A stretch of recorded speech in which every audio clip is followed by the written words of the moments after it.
淑慧记忆里，拿根大黄瓜，外婆跟妈妈是这么吃的。阿妈他们还抹一点盐巴嘞。抹在哪？这上面？对呀、就这样子啊，这样子啊。好吃。记忆里，外婆家前面有竹桥，妈妈每年摇摇晃晃带她回娘家。竹桥不长，可是你一定要经过竹桥，不然你怎么过来？游泳吗？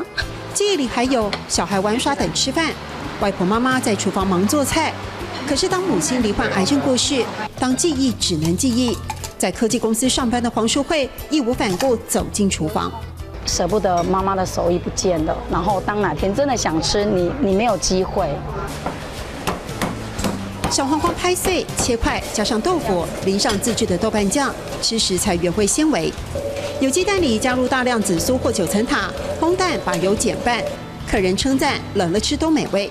我可能就是这个礼拜有我就做，没有我就没有推的。客家招牌冬瓜风不是每次都吃得到，以正当季的食材做菜最健康，这也是从老人家身上学到的吃的智慧。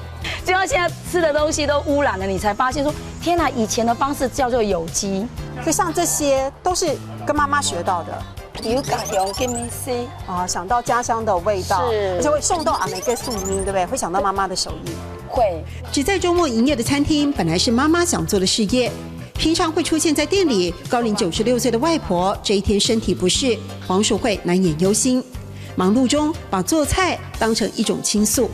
外婆没有逼我，妈妈没有逼我，其实都是自己自发性的，我有绝对的自主权。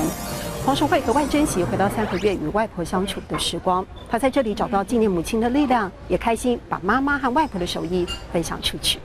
有家乡的米丝，送到阿梅嘅素咪；有家乡的米丝，送到阿梅嘅素咪。